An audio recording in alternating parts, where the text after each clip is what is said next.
Halo teman-teman semua, selamat datang kembali di channel YouTube saya. Kali ini saya akan menyampaikan sebuah fitur baru di website kami di headlight.id, yaitu evaluasi esai beasiswa LPDP. Seperti yang kita tahu bahwa kadangkala kita sudah menulis esai, tapi kita tidak tahu bagaimana kualitas dari esai yang sudah kita tulis. Ada beberapa hal yang bisa teman-teman lakukan, misalnya dengan meminta teman untuk mereview esai Anda, atau meminta jasa layanan review esai beasiswa LPDP. Termasuk sebenarnya di kami di Adlight sendiri, kami juga menerima review esai ya, teman-teman. Tapi kali ini kita juga menyediakan fitur yang bisa teman-teman sendiri gunakan secara mandiri untuk mengevaluasi kualitas esai yang teman-teman sudah tulis. Nah, ini adalah webnya. Untuk alamat URL webnya nanti kami sematkan di deskripsi ya, teman-teman. Nah, jadi teman-teman nanti bisa mengevaluasi kualitas esai dari teman-teman semuanya.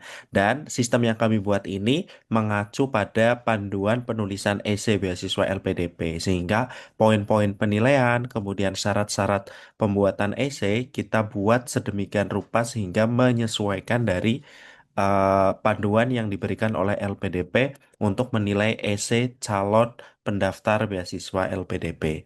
Ya, tanpa berlama-lama, kita akan coba ya praktek teman-teman untuk mengevaluasi esai dengan menggunakan sistem yang sudah kita bangun. Pertama-tama, kita akan diminta untuk memasukkan kode akses.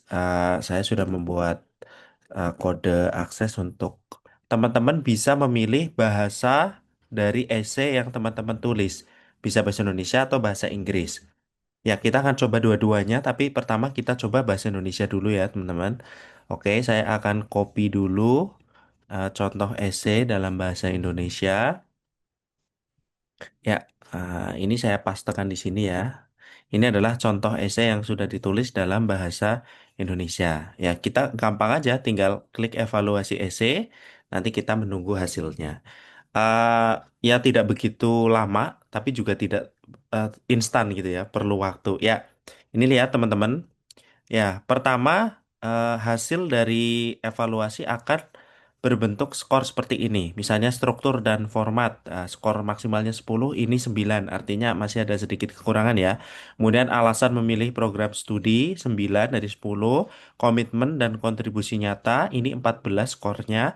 Keterkaitan sektor strategis. Ya kalau di LPDP kan kalau bisa mengaitkan dengan sektor strategis ya. Ini 9. Kekuatan narasi dan orisinalitas 13 dari 15 ya ini, dan semuanya ini total skornya 89/100. Sebenarnya ini berarti esai sudah cukup cukup bagus ya, esainya. Sekarang kita lihat saran perbaikan yang diberikan oleh sistem. Ya, esai Anda memiliki struktur yang jelas dan logis, namun lebih baik jika Anda lebih patuh pada batas kata yang diminta agar pesan fokus dan ringkas. Ya, ini mungkin ada jumlah kata yang mendekati ini ya, mendekati over ya, karena 2000 ya. Nah, ini kadang-kadang kita kalau miss akan diingatkan ya. Terus cobalah rangkum poin-poin penting dengan kata-kata yang efisien, pastikan juga oke. Kemudian ini ya, alasan memilih program studi. Ini juga sudah dijelaskan bahwa sangat relevan dan konkret. Kemudian ini ya, lanjutkan dengan menjelaskan fitur akademis yang akan mendukung motivasi Anda tersebut. Misalnya mata kuliah atau penelitian tertentu yang sesuai.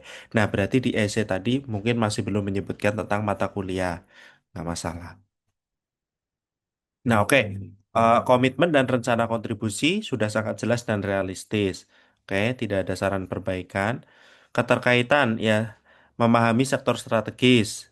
Selain sektor pangan, Anda hanya menyebutkan sektor lain secara umum. Coba lihat sebenarnya rencana kontribusi lebih spesifik untuk sektor-sektor tersebut. Jadi mungkin selain sektor pangan, bisa dikaitkan dengan sektor ICT atau sektor-sektor yang lain.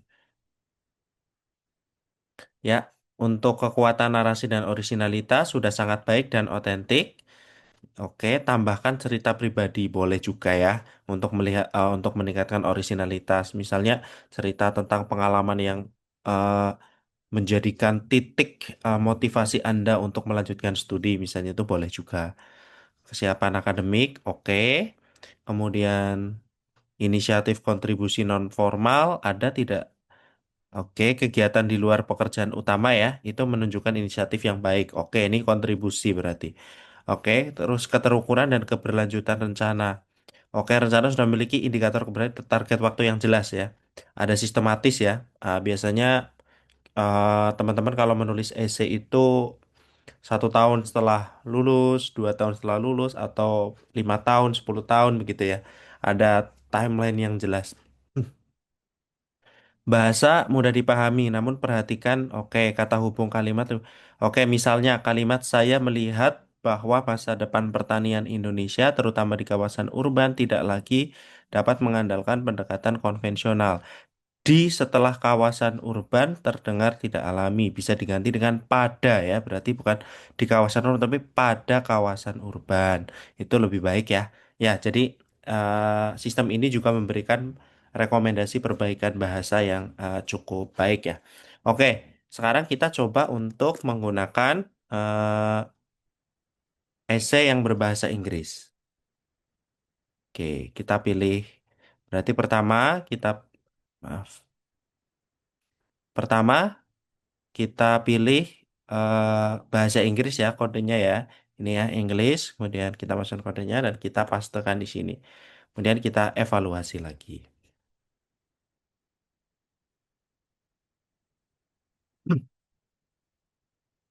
Ya, ini esai yang berbahasa Inggris, skornya 78 dari 100. Berarti ini esai yang berbeda ya dari yang tadi bahasa Indonesia ya, bukan bahasa Indonesia ditranslate ke bahasa Inggris. Ini esai yang berbeda. Nah, ini skornya 78 dari 100. Artinya mungkin masih perlu banyak perbaikan ya dari esai ini. Ya, kurang lebih seperti itu teman-teman untuk sistem evaluasi esai beasiswa LPDP. Kita akan terus mengimprove sistem ini sehingga kalau teman-teman perlu bantuan untuk mereview secara singkat tanpa memerlukan waktu yang lama, teman-teman bisa menggunakan platform kami yang alamat URL-nya ada di deskripsi. Teman-teman juga masih tetap bisa memesan review essay beasiswa ke Adlight, di mana link pesanan untuk review juga ada di deskripsi. Oke, demikian video kali ini dan sampai jumpa di video yang akan datang. Terima kasih.